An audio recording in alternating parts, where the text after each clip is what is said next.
अस्सलाम वालेकुम वरहमतुल्लाहि वबरकातुहू। जनाब अज 3 जानवरों की लाट लेंदी तो वीडियो नार बै वीडियो स्किप ना करिया कि इंशाल्लाह तुहानू अच्छी तरह इन्फॉर्मेशन हो सी।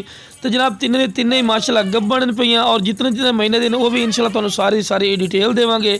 तो आज जनाब वीडियो के शुरू तो ही तुहानू टोर फेर के विखाया तो इंशाल्लाह अल्लाह के फजल करम नाल एंड तक टोर फेर के तुहानू विखावांगे कि तुहानू पता लगे कि सेहतमंद हैं और माशाल्लाह एक्टिव। तो लो जनाब है माशाल्लाह ब्लैक बीतल आ गई माशाल्लाह डब्बे दे विच। ते लो जनाब है मक्खी चीनी ब्लैक माशाल्लाह खूबसूरत और माशाल्लाह नायाब तोहफे ने और डबल हड्डी दे विच और गब्बन माशाल्लाह पट्टा ही ने।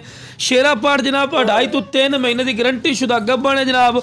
और ब्लैक बीतल जी 3 महीना की कन्फर्म इंशाल्लाह अल्लाह के फजल करम नाल कन्फर्म गब्बन जनाब पट्टा इन पईयां।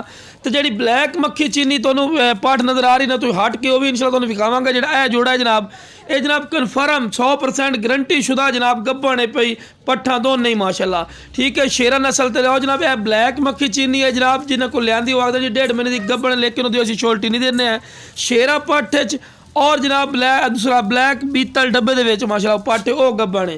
तो जी जनाब तुसीं नज़र आ रही है ब्लैक मक्खी चीनी जनाब चेक कर सकते शेरे दे नाल ये जनाब 1.5 महीने की गब्बन लेकिन वो असीं छोल्टी नहीं देवनी।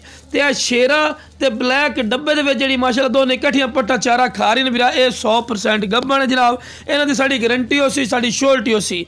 लेकिन जिहड़ी ब्लैक मक्खी चीनी जिहदे पेट वाइट चेपी आ ये जनाब वादे गल कर जी इकट्ठ अलग खड़ी है ये जनाब 1.5 महीने की गब्बन है लेकिन निकल आवे थोड़ा नसीब है थोड़ा मुकद्दर है लेकिन विरासी तुहानू खाली बना के देवना है। जनाब पहले सूए च माशाल्लाह पहला इन्होंने माशाल्लाह सूआ सूवना पिया और माशाल्लाह हाइट कादलू माशाल्लाह A+ डबल हड्डी दे विच मोटियां पट्टन जनाब गोशत दी माशाल्लाह भरी होइयां और माशाल्लाह चंगे हाइट कादे चेन छोटे हाइट कादे विरा बिल्कुल नहीं समझना।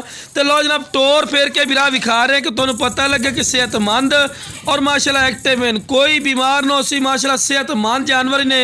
और रैट की गल की जाए रैट ही बिल्कुल जायज़ और मकूल है एक तो कोई लई सी ओहदा रैट अलहदा होना लेकिन जिहड़ा विरा पूरी लाट लवना चाहे जनाब सिर्फ 28,000 रुपया फी पुट्ठा ला रहे हैं। हालांकि इतना माशाल्लाह गोशत अच्छी है तो फायदे का सौदा ने फायदा